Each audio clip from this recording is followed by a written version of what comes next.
Hello दोस्तों, इस video में समझेंगे इंडियन मैप और इसमें समझेंगे बिहार राज्य की मानचित्र। इससे पहले हमने सारे के सारे राज्य और केंद्र शासित प्रदेश मैंने बता दिया है। अब यह समझते हैं बिहार राज्य की मानचित्र। और यह पहला क्लास है बिहार का, क्योंकि बिहार में जो टीचर का बहाली आएगा बीपीएससी के थ्रू या बीपीएससी हो चाहे सीडीपी हो, बिहार के किसी भी एग्जाम में, दरोगा हो चाहे एसएससी, सचिवालय सहायक, कोई भी एग्जाम दे रहे हैं तो बिहार के लिए काफ़ी महत्वपूर्ण यह साबित होगा। आइए समझते हैं, एक एक चीज़ मैप से देखेंगे। मैप से देखिएगा तो याद ही रहेगा आपको, समझे। आइए समझते हैं, काफ़ी वीवीआई क्वेश्चन लिया गया है और मैप से देखेंगे, जो भी क्वेश्चन बनेगा मैप से ही आपको याद हो जाएगा। आइए समझते हैं। और यह पहला क्लास है। देखिए, मैंने आपको ये सब के सब बता दिया, ये सभी बता दिया मैंने, चाहे हो अंडमान निकोबार द्वीप समूह हो, चाहे लक्षद्वीप हो, चाहे पांडिचेरी हो, चाहे दमन द्वीप वाला हो, चाहे दादरा नगर हवेली या चंडीगढ़ हो या जम्मू कश्मीर हो, मैंने सब के सब, पूर्वोत्तर पहाड़ी हो, पूर्वोत्तर का राज्य हो, सब मैंने बता दिया है। सिर्फ बिहार बचा हुआ है। तो ये सीरीज है बिहार के राज्य, बिहार राज्य से जो भी क्वेश्चन बनेगा आपको एक भी क्वेश्चन नहीं छूटेगा। आइए समझते हैं एक एक चीज़ के बारे में। और देखिए, मैप से आप जरूर याद करके रखिएगा कि इसके चौहद्दी यानी कि चारों बगल कौन कौन से राज्य है या कौन से इंटरनेशनल एरिया जुड़ता है, ये भी है। तो बिहार के साथ जो कि अंतर्राष्ट्रीय जो सीमा रेखा साझा करता है, ये है एक नेपाल देश है, समझ गए। तो मैं आपको एकदम डिटेल बता रहा हूँ, आप एकदम देखते चलिए और नोट डाउन बाद में कीजिएगा। पहले एक बार देख लीजिए, उसके बाद नोट डाउन कर लीजिएगा, ठीक है। अब देखते हैं, आइए देखिए, पहले समझते हैं मैप। ये बिहार का आपका मैप है, ये बिहार का आपका मैप है और ये मैप आयताकार है। सबसे पहले क्वेश्चन यही बनता है कि बिहार का यह मैप कैसा है, तो ये आयताकार है, समझ गए। बिहार का मैप यह आयताकार है, ठीक है। और इसका जो उत्तर में लगता है, मैंने दिशा बताया था। आइए मैं दिशा थोड़ा एक बार बता देता हूँ कि एकदम बेसिक से जानकारी और हो जाएगा आपको। दिशा बता देता हूँ कि किधर पूरब है, किधर पश्चिम है, किधर उत्तर है, किधर दक्षिण है। देखिए, ये दिशा हो गया, इधर पूर्व है, इधर पश्चिम है, इधर उत्तर है, इधर दक्षिण है, ठीक है। इतना समझ गए। मैंने हर एक वीडियो में ये जिक्र लिया है, देखिएगा मैप का पीछे वाला जितना प्रीवियस क्लास है सबको सब रिवीजन कीजिए, आपको किसी भी प्रकार का दिक्कत नहीं होगा। आइए देखते हैं। देखिए, तो ये उत्तर की तरफ हो गया, तो उत्तर की तरफ कौन है, तो ये नेपाल देश है, नेपाल, ठीक है, नेपाल देश है। और इससे सीमा कौन साझा करता है ये मैं बाद में बताऊंगा। पहले ये देखिए कि किस देश के साथ लग रहा है। ये उत्तर की तरफ सीमा रेखा लगता है नेपाल के साथ, ठीक है। ये पश्चिम है, पश्चिम की तरफ उत्तर प्रदेश से यह लगता है, पश्चिम से उत्तर प्रदेश की राज्य से सीमा साझा करता है। और ये पूरब है, पूरब में पश्चिम बंगाल से यह सीमा साझा करता है। और यह दक्षिण है, दक्षिण यानी कि झारखंड है, झारखंड बिहार से अलग हो गया था 15 नवंबर 2000 ईस्वी को। यह अलग हो गया था 15 नवंबर 2000 ईस्वी को हो गया था, समझ गए, ठीक है। तो उत्तर में नेपाल, दक्षिण में झारखंड, पूरब में पश्चिम बंगाल और पश्चिम में उत्तर प्रदेश से यह सीमा साझा करता है, बिहार है। और इसका जो स्ट्रक्चर है, आकृति है, आयताकार है, ये समझ गए। अब समझते हैं नेपाल के साथ कौन कौन राज्य, कौन कौन जिला साझा करता है, जिला साझा करता है नेपाल के साथ। आइए समझते हैं। देखिए, गौर फरमाइएगा, ठीक है।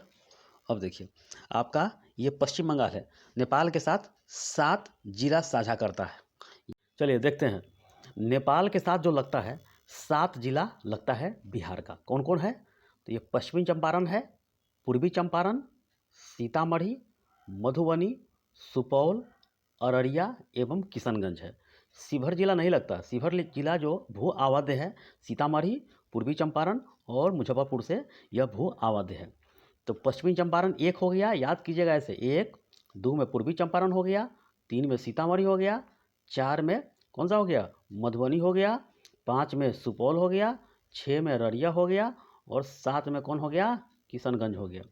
इस तरह आपको मैप ध्यान रखना है। तो नेपाल के साथ कितना जिला लगता है, तो 7 जिला बिहार का लगता है। पश्चिमी चंपारण, पूर्वी चंपारण, सीतामढ़ी, मधुबनी, सुपौल, अररिया एवं किशनगंज है। पश्चिमी चंपारण का जो मुख्यालय है बेतिया है, बेतिया शहर है, समझ गए। और पूर्वी चंपारण का जो मुख्यालय है कौन सा है, तो मोतिहारी है। इस तरह आपको याद करना है। अब चलते हैं पश्चिम बंगाल के साथ, जिसमें 3 जिला लगता है, 3 जिला लगता है पश्चिम बंगाल के साथ। 3 जिला कौन कौन है ये भी आप देखिए, मैप निकाल कर देखिए। किशनगंज है जो कि नेपाल के साथ भी लगता है और बंगाल के साथ भी लगता है, पश्चिम बंगाल के साथ भी लगता है। उसके बाद पूर्णिया लग रहा है और कटिहार लग रहा है। तो आपको 3 जिला इस तरह याद करना है।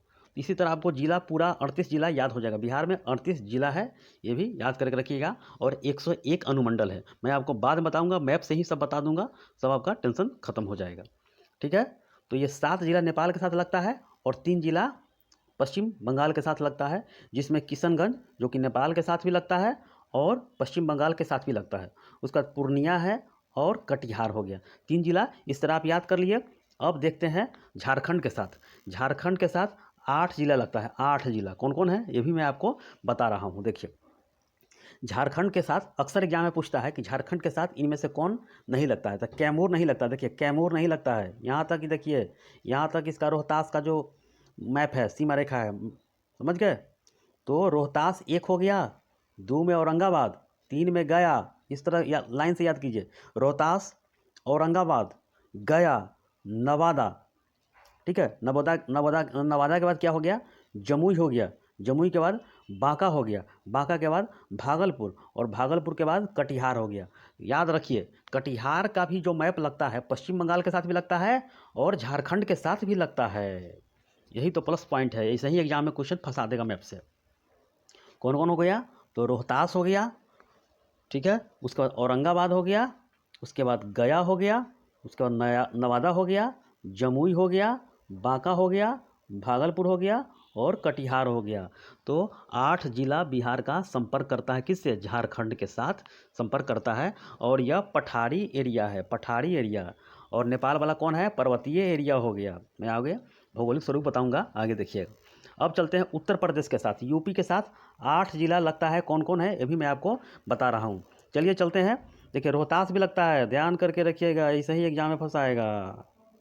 रोहतास लग रहा है, रोहतास, कैमूर 2 हो गया, बक्सर देखिए, नीचे भोजपुर भी है 4, सारण 5, सिवान 6, गोपालगंज 7 और पश्चिमी चंपारण 8 हो गया।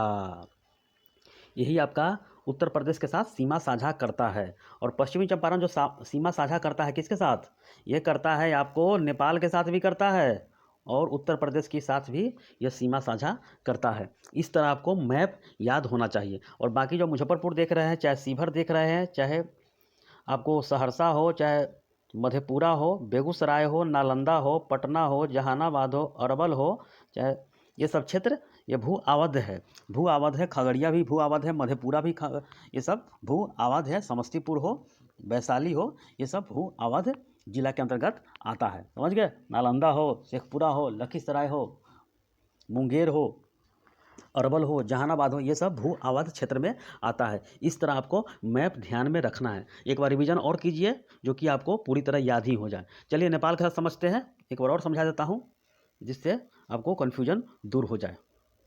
मैप पढ़ने का तरीका यही है कि पहले मैप निकालिए, उसके बाद अंदर की चीज़ पढ़िए, नहीं तो सीधे पढ़ लीजिएगा तो पता ना चलेगा कौन क्षेत्र कहाँ पे है।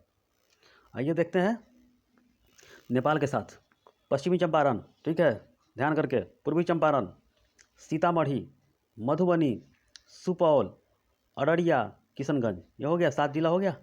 आइए आगे देखते हैं पश्चिम बंगाल के साथ। ये आपका किशनगंज भी है जो कि नेपाल के साथ भी लगता है और पश्चिम बंगाल के साथ भी लगता है, जिसे पूर्णिया और कटिहार 3 हो गया। चलिए अब आगे चलते हैं। अब झारखंड के साथ चलते हैं। देखिए, ये आपका रोहतास हो गया, औरंगाबाद, गया, नवादा, जमुई, बांका, भागलपुर, कटिहार। कटिहार जो कि पश्चिम बंगाल के साथ भी लगता है और झारखंड के भी साथ सीमा साझा करता है। अब चलते हैं उत्तर प्रदेश। उत्तर प्रदेश की सीमा जो लगता है बिहार का, रोहतास जिला से लगता है, कैमूर के साथ लगता है, बक्सर जिला के साथ लगता है, भोजपुर के साथ, सारण के साथ, सिवान के साथ, गोपालगंज के साथ और पश्चिम चंपारण के साथ लगता है। समझ गए, पश्चिमी चंपारण जो कि नेपाल के साथ भी लगता है और उत्तर प्रदेश के साथ भी लगता है। तो ये आपका एक मैप क्लियर हो गया। इतना समझ में आ गया होगा। चलिए 2-3 बार रिवीजन कीजिएगा, आपको सारा डाउट क्लियर हो जाएगा। अब आगे चलते हैं। देखिए, अब चलते हैं बिहार के बारे में चलते हैं। देखिए, एक मोटा मोटी आपको ज्ञान होना चाहिए जो मैं बता रहा हूँ, आप ध्यान से सुनिए। बिहार का जो क्षेत्र है आयताकार है। देखिए बिहार का जो क्षेत्र है आयताकार है, आयताकार है। ये आपको मैं खाली मैप दे रहा हूँ जो कि आप सीमावर्ती राज्य लिखिएगा, ठीक है। आइए देखते हैं। जो ऊपर वाला क्षेत्र है, जो हिमालय का जो क्षेत्र है, हिमालय में जो शिवालिक श्रेणी जो आता है, शिवालिक श्रेणी कि उसका अंश जो है, सोमेश्वर की पहाड़ी सुने होंगे नाम, 874 मीटर ऊंचा है। वो है आपको पश्चिमी चंपारण में है, समझ गए। तो ये अंश है जो कि ये पर्वतीय क्षेत्र थोड़ा पड़ जाता है, शिवालिक का भाग है ये, इसे बोलते हैं पर्वतीय क्षेत्र, समझ गए। तराई क्षेत्र नेपाल वाला क्षेत्र है, ऊपर तराई वाला है, इसे पर्वतीय भाग बोलते हैं, कुछ कुछ सटा हुआ है, ठीक है। बीच वाला मैदानी क्षेत्र है जो कि गंगा नदी बिहार को दो भागों में बांटती है, दो भागों में बांटती है। और एक इधर साइड में झारखंड की तरफ पठारी भाग हो गया जो कि मात्र 3% है, ये कभी कभी 4% ऑप्शन में रहता है, तो 3 या 4% पठारी भाग बिहार में है, बाकी ये झारखंड अलग हो गया 15 नवंबर 2000 ईस्वी को। देखिए तो ये हिमालय का क्षेत्र है, ये हिमालय का क्षेत्र है, 4000 लगभग नदी निकलती है, समझ गए, 4000 नदी, जो कि काफ़ी ऊंचा क्षेत्र है, काफ़ी ऊंचा क्षेत्र है। और पठारी मीडियम क्षेत्र है जो कि ये भी ऊंचा है, और बीच में गंगा नदी बहती है। तो समझ गए कि हम जब बचपन में आप लोग जो गोली खेले होंगे, गोली खेले होंगे, तो इधर ऊंचा वाला भाग हो गया, इधर भी ऊंचा वाला भाग हो गया, और नीचे पतला क्षेत्र हो गया, पैनी क्षेत्र बोलते हैं। जैसे मैं खेत देखेंगे, कल्पना कीजिए, ज्योग्राफी में जितना कल्पना कीजिएगा उतना बेहतरीन आपका ज्योग्राफी हो जाएगा।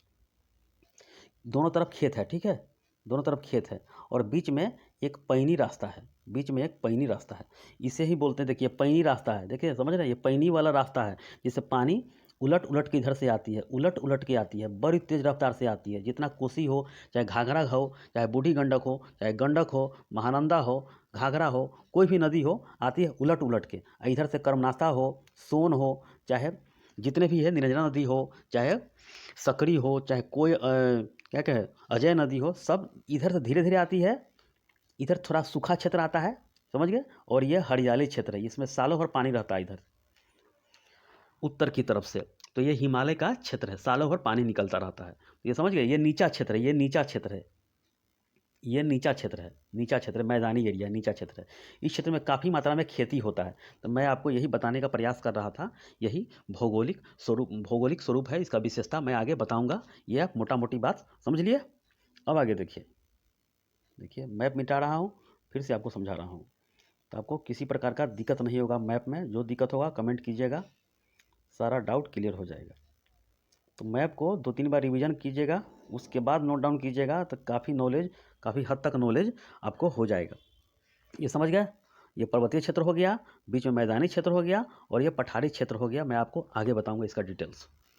अब देखिए, अब समझते हैं जो चट्टानी एरिया यानी कि बिहार में चट्टान, भूगर्भिक संरचना कैसे बना बिहार में, तो कौन क्षेत्र कैसे होगा, समझिए। वर्ल्ड जब ज्योग्राफी पढ़िएगा तो उसमें सब के सब धारवाड़ कालीन क्या होता है, ये सब मैं आप बताऊंगा। फिलहाल बिहार में समझिए कि बिहार के परिप्रेक्ष्य बता रहे हैं आपको।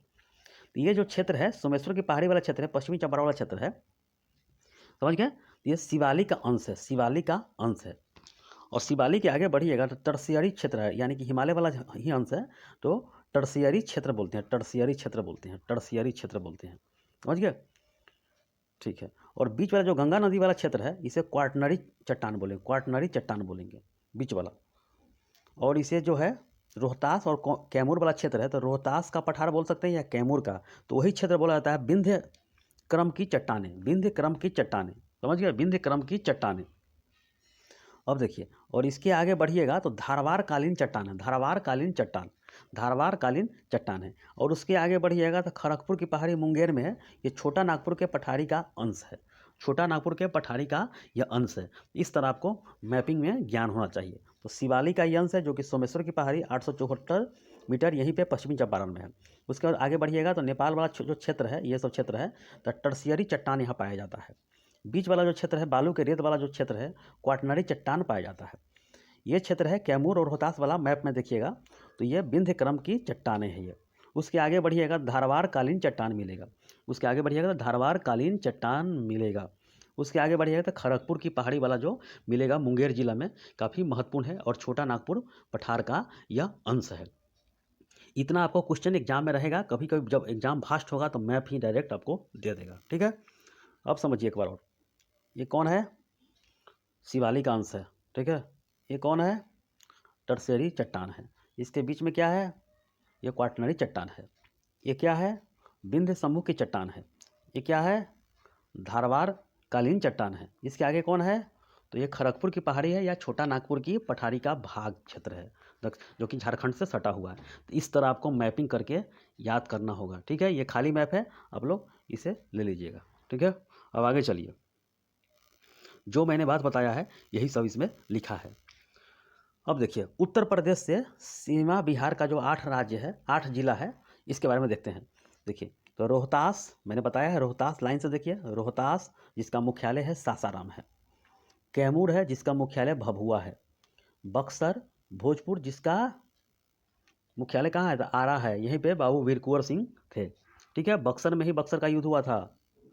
जब आप पढ़िएगा मॉडर्न हिस्ट्री तो उसमें मिलेगा ये सारण है जहाँ के छपरा इसका मुख्यालय है। सिवान है, गोपालगंज है और पश्चिमी चंपारण है जो कि इसका मुख्यालय बेतिया है। और ये नेपाल के साथ सीमा भी साझा करता है और उत्तर प्रदेश के साथ भी सीमा साझा करता है। ये समझ गया। अब चलते हैं दक्षिणी भाग में। झारखंड के सीमा जो लगता है 8 जिला से लगता है बिहार के। कौन कौन है? तो रोहतास मैंने बताया है, कैमूर नहीं लगता है, जिसका मुख्यालय है सासाराम में है। अब आगे देखिए, औरंगाबाद, गया, नवादा, लाइन से आइए, जमुई, बांका, भागलपुर और कटिहार। कटिहार जो कि लगता है पश्चिम बंगाल के साथ भी और झारखंड के साथ भी लगता है। अब देखिए, पश्चिम बंगाल के साथ सीमा 3 जिला, कटिहार, नीचे से आइए, फिर पूर्णिया, ऊपर देखिए किशनगंज। तो किशनगंज जो लगता है, किशनगंज नेपाल के साथ भी लगता है और पश्चिम बंगाल के साथ भी लगता है। अब देखिए, नेपाल के साथ बिहार का 7 जिला कौन कौन है? मैप अपना दिमाग बनाना चाहिए।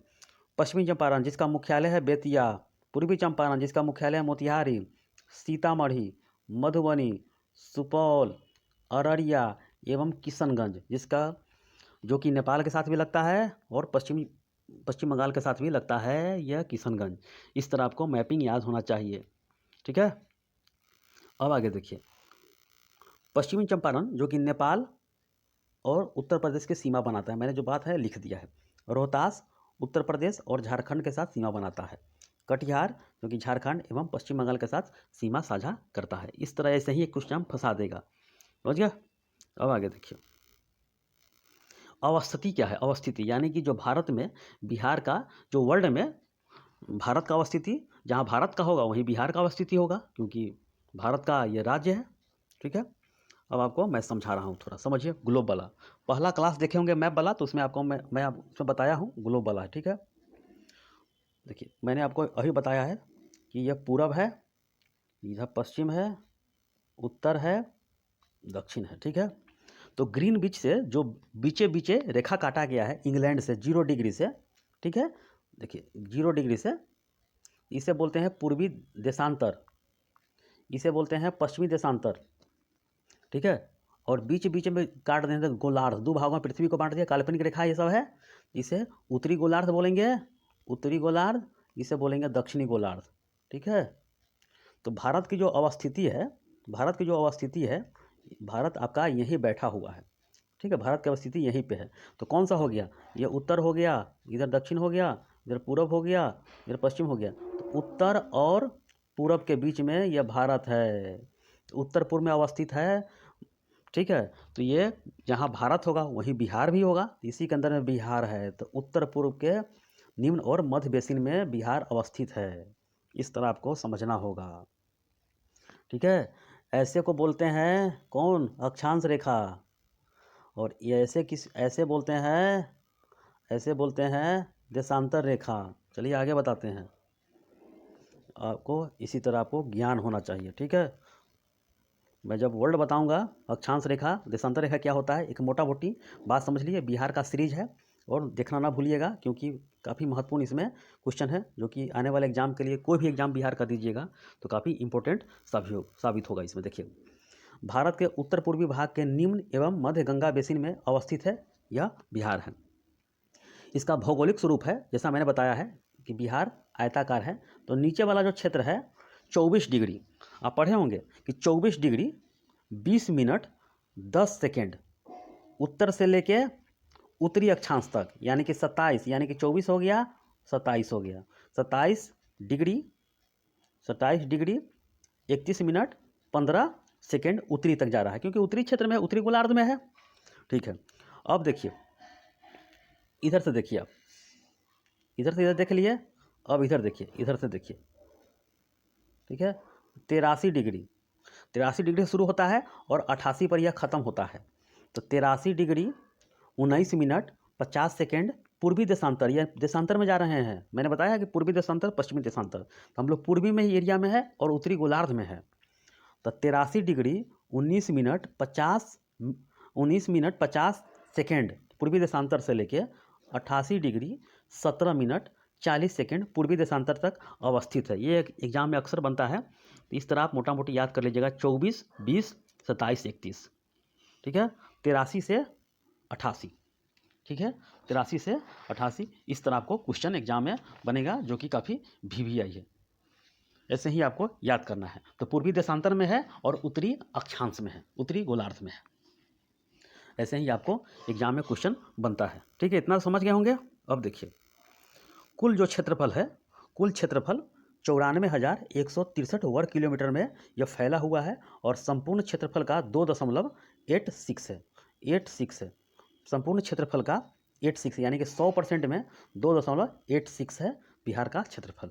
और 12वां स्थान है, क्योंकि जम्मू कश्मीर विखंडित हो गया है, टूट गया है। समझ गए? यही क्वेश्चन एग्जाम में बनता है।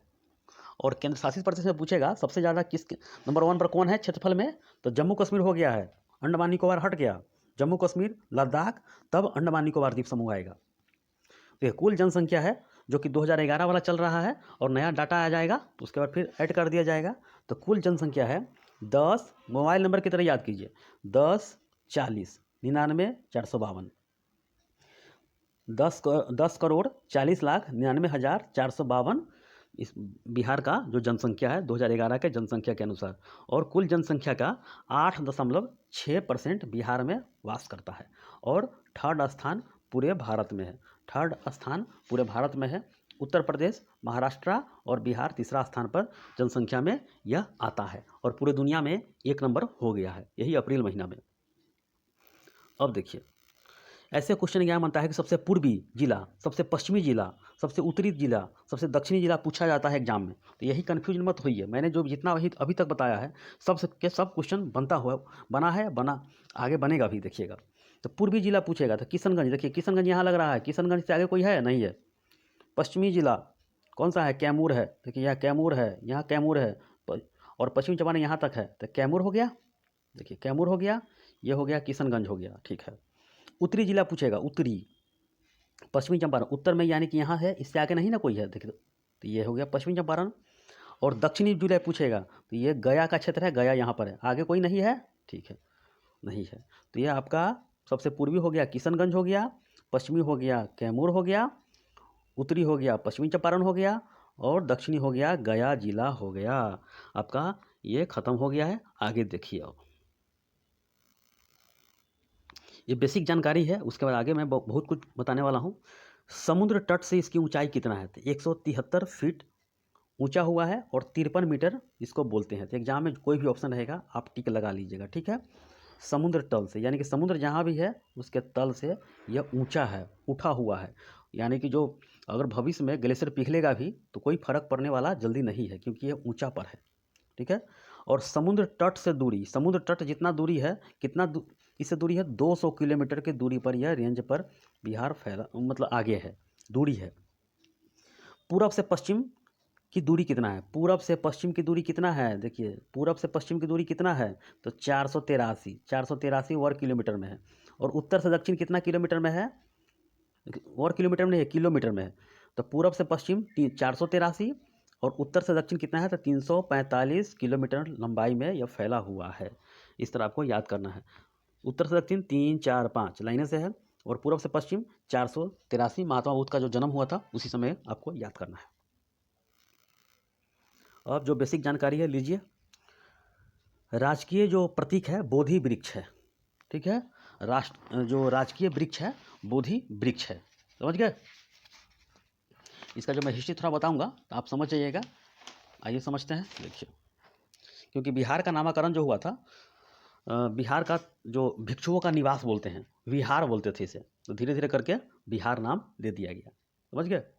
तो उस समय बिहार का राजनीतिक जो शक्ति के रूप में उदय था, सर्वप्रथम मगध सम्राट था, बिंबिसार के शासनकाल में हुआ था। इसकी जानकारी जो मिलता है वैदिक साहित्य और बौद्ध ग्रंथ से भी प्राप्त होता है। समझ गए। तो जितना जो पढ़िएगा, इंडियन ज्योग्राफी पढ़िएगा, तो आधा एंशिएंट ज़्यादातर बिहार का ही ऑल इंडिया वाला पढ़ा जाता है। तो धीरे धीरे मैं बताऊंगा। बिहार का नाम जो मिनहाज उच सिराज का जो पुस्तक लिखा गया था तबकाते नासरी में मिलता है, तो बिहार का भी इसमें जिक्र मिलता है। ठीक है, तो आगे बताएंगे, जब बिहार के बारे में बताएंगे तब पूरी तरह। ये है बेसिक जानकारी है, समझिए। राजकीय प्रतीक है बोधि वृक्ष है। ठीक है, क्योंकि महात्मा बुद्ध को ज्ञान की प्राप्ति इसी वृक्ष के किनारे हुआ था, इसलिए बोधि वृक्ष प्रतीक लिया गया है। राजकीय जो पशु है बैल है, पक्षी है गौरैया है, वृक्ष है पीपल है, और पुष्प है गेंदा, मछली है मांगुर, और प्रतीक तो देख लिए बोधि वृक्ष है। भाषा जो है हिंदी है, द्वितीय भाषा उर्दू है, बाकी बज्जिका है, मैथिली है, मगही है, बहुत सारा भाषा यहाँ पे बोला जाता है। बिहार दिवस 22 मार्च को मनाया जाता है। बिहार दिवस 22 मार्च को यह मनाया जाता है, बिहार दिवस। समझ गया। बिहार दिवस 22 मार्च को मनाया जाता है क्योंकि 12 दिसंबर 1911 को शाही दरबार दिल्ली में आयोजन किया गया, जिसमें जॉर्ज पंचम आया था। क्योंकि 1905 का बंगाल विभाजन हुआ था, उसी को रद्द कर दिया गया और बिहार को बंगाल से अलग कर दिया गया। ठीक है, और न्यू राज्य बना दिया गया। और 22 मार्च 1912 को बिहार, उड़ीसा, झारखंड, यानी झारखंड तो साथ ही में था बिहार का, तो अलग प्रांत करके गठन कर दिया गया। इसीलिए बिहार का जो दिवस मनाया जाता है 22 मार्च को मनाया जाता है। 22 मार्च 1912 को बिहार, उड़ीसा के साथ प्रांत गठन कर दिया गया और अधिसूचना या घोषणा जारी कर दिया गया। फिर 1 अप्रैल 1912 को बिहार प्रांत के रूप में गठन हो गया। उसके बाद 1 अप्रैल 1936 को बिहार और उड़ीसा अलग कर दिया गया। ठीक है, क्योंकि उड़िया भाषा उड़ीसा का था, बिहार में हिंदी चलता था, भोजपुरी चलता था, दोनों में मतभेद हो गया, तो इसीलिए 1 अप्रैल 1936 को बिहार और उड़ीसा राज्य को अलग कर दिया गया। ठीक है, और 1956 में राज्य पुनर्गठन आयोग जो हुआ था, तो उसी में स्थापना हुआ था राज्य के रूप में।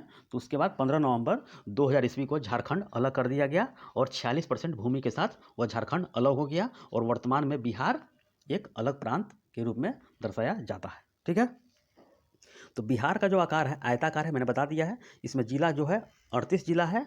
पहले झारखंड साथ में था, 54 जिला था, लेकिन ये अलग हो गया। और बिहार का जो अंतिम जिला जो बना है अरवल जिला, जो कि जहानाबाद से अलग होकर बना है। अनुमंडल कितना है? 101 है। प्रखंड कितना है? 534 है।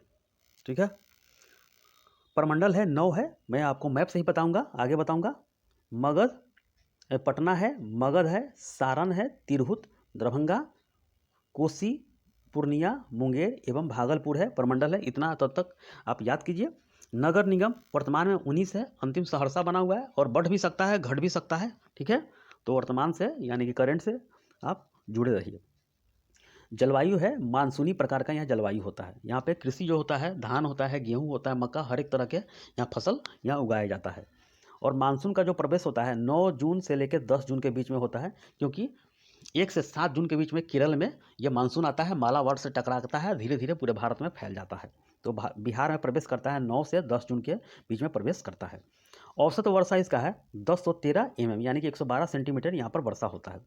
वर्षा का स्रोत है दक्षिण पश्चिम मानसून, ठीक है, एवं बंगाल की खाड़ी वाला यह मानसून है। ठीक है, अब चलते हैं। सर्वाधिक वर्षा जो होता है किशनगंज में होता है और कम वर्षा होता है औरंगाबाद में होता है। और बिहार का सूर्य मंदिर औरंगाबाद जिला में ही अवस्थित है। और किशनगंज जो सीमा रेखा लगता है पश्चिम बंगाल के साथ भी लगता है और नेपाल के साथ भी लगता है। सर्वाधिक गर्म जिला लगता है जो कि गया है, और ठंडा जिला भी गया है, और बिहार का सबसे दक्षिणी जिला भी गया ही है। और कृषि जलवायु क्षेत्र है पश्चिमोत्तर का मैदान एवं पूर्व का मैदानी भाग एवं दक्षिण पश्चिम का मैदान है, बिहार का कृषि जलवायु है। सर्वाधिक औसत आर्द्रता वाला स्थान कौन है? तो भागलपुर में है। ठीक है, भागलपुर में कतरनी चावल हो, चाहे जो आम है, जर्दालू आम है, ये सब काफ़ी प्रसिद्ध है, GI टैग दिया गया है। चलिए आगे देखते हैं। और लोकसभा सीट बिहार में कितना है? तो ये 40 है। राज्यसभा सीट कितना है? तो 16 है। ठीक है, लोकसभा में अनुसूचित जनजाति के लिए आरक्षित सीट कितना है? तो 6 है। गोपालगंज, हाजीपुर, समस्तीपुर, जमुई, गया एवं सासाराम है। विधानसभा सीट कितना है? तो 243 है। विधानसभा में अनुसूचित जनजाति का 2 सीट है, कटोरिया और मनिहारी है। विधानसभा में अनुसूचित जाति सीट कितना है, तो 38 है। बिहार मंडल यानी कि द्विसदनात्मक यानी कि विधानसभा भी है और विधान परिषद भी है। विधान परिषद सीट कितना है, तो 75 है। पंचायती राज महिलाओं के लिए आरक्षण कितना है, तो 50% आरक्षण कर दिया गया है। और मैं जो बताया हूँ 12 दिसंबर 1911 को शाही दरबार लगाया गया था। दिल्ली में जॉर्ज पंचम आया था, ठीक है। और 1905 में बंगाल विभाजन जो आया था उसको रद्द कर दिया गया और बिहार और बंगाल को अलग प्रांत के रूप में दर्शाया गया। 22 मार्च को यही है, तो 22 मार्च को मनाया जाता है बिहार दिवस। तो 22 मार्च 1912 को बिहार और उड़ीसा एक साथ प्रांत गठन की अधिसूचना जारी कर दिया गया। 1 अप्रैल 1912 को बिहार अलग प्रांत बनाया गया और 1 अप्रैल 1936 को बिहार से उड़ीसा को अलग कर दिया गया। फिर 1956 राज्य पुनर्गठन आयोग द्वारा राज्यों की स्थापना किया गया, जिसमें 15 नवंबर 2000 को बिहार से झारखंड अलग कर दिया गया, 46% भूमि के साथ अलग करके, ठीक है। इतना ये बेसिक नॉलेज है, आपको ध्यान होना चाहिए। चलिए थोड़ा एक बार और देख लीजिए जो मैं आपको बताया हूँ। बिहार की भूगर्भिक संरचना निम्नलिखित भागों में बांटा गया है, ये मैंने बताया है, ठीक है। बीच वाला मैंने बताया है, साइड वाला बताया है और ये वाला मैंने बताया है, ठीक है। इस तरह आपको ध्यान रखना है। ये ऊपर वाला शिवालिक का जो है इस क्षेत्र में कौन है, बताइए। टर्शियरी क्षेत्र है, बीच में क्वाटरनरी है, ये कौन है, विंध्य क्रम की चट्टानें हैं और ये धारवाड़ क्षेत्र है। ये सब बांटा गया है। आइए समझते हैं, जो मैंने बताया है वही चीज़ है।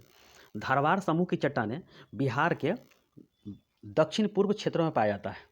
दक्षिण पूर्व क्षेत्रों में पाया जाता है, जैसे जमुई, नवादा, खड़गपुर की पहाड़ी मुंगेर में है, बराबर की पहाड़ी है, राजगीर की पहाड़ी, बिहार शरीफ की पहाड़ी है, इत्यादि क्षेत्रों में पाया जाता है।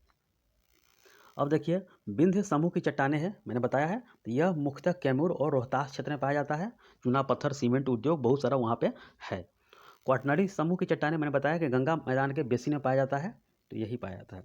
और टर्शियरी समूह की चट्टानें जो पाया जाता है उत्तर पश्चिम भागों में, जैसे पश्चिमी चंपारण, पूर्वी चंपारण क्षेत्रों में पाया जाता है। तो मेनली यही चीज़ होता है।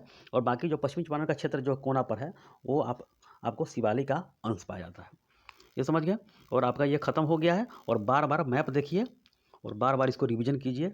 ये बेसिक नॉलेज है, आगे और भी चीज़ बताया जाएगा, जैसे में नदी है, झील है, यहाँ पर जो जलप्रपात है, कुंड है, आगे मैं बताऊंगा, ठीक है। तो बार बार इसको रिवीजन कीजिए। तो इतना ही इस वीडियो में है, आगे देखते हैं। चलिए ठीक है।